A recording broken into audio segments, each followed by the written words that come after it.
And if I could just make some general comments so that everyone has a good sense of where I'm coming from and what my core philosophy is. I actually marvel at the diversity and the public involvement of our private citizens.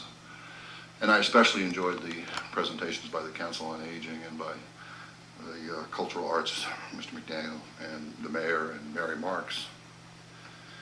And there are some technical issues if we redirect money, there's no question about that.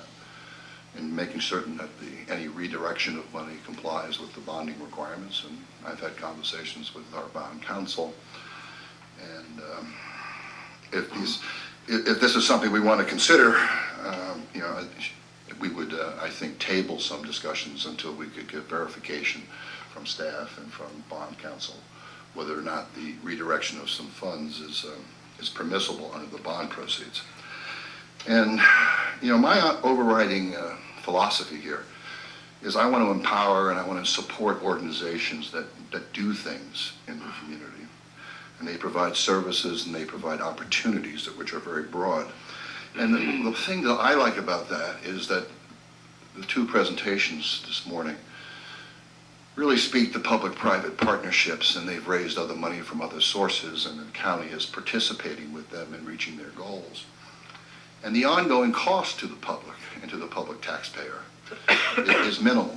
Many of these programs that we're looking at today, there's a capital cost element, and then there's an ongoing maintenance and servicing and staffing element. So the two projects presented this morning don't have that element, and I like that.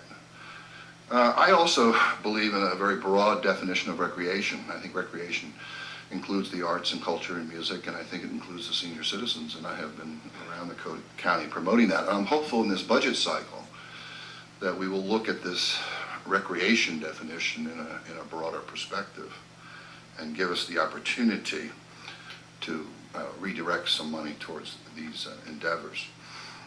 In terms of the senior Council on Aging proposal, all of us will be old one day.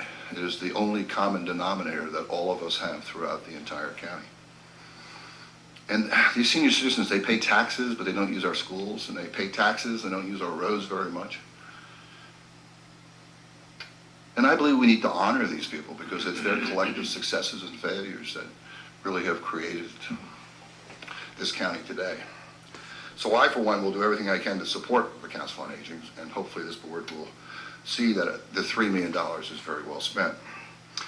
As it applies to the arts, we are moving more into the age of creativity, and our lead on a global basis, I think, will be driven by that creativity.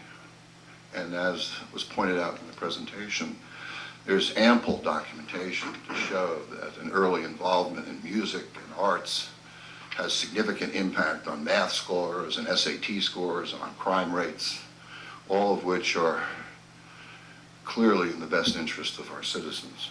So I'm a big supporter of the $750,000 if we can see a way to get there. And it's not going to be that easy to get there given some of the structural issues. But I'm reminded by a letter that was written by John Adams to his wife Abigail in 1780. He said to his wife, "I must study politics and war that my sons may have liberty to study mathematics and philosophy. My sons ought to study mathematics and philosophy and geography and history, naval architecture, navigation, commerce, and agriculture in order to give their children a right to study painting, poetry, music, architecture, statuary, tapestry, and porcelain." I believe both of these proposals made this morning fill a void in our community, and the long-term cost in terms of tax revenue is minimal. So they have my unequivocal support, and I would hope as we go through the remainder of the day that the commissioners would keep those comments in mind. Thank you very much, Mr. Chairman.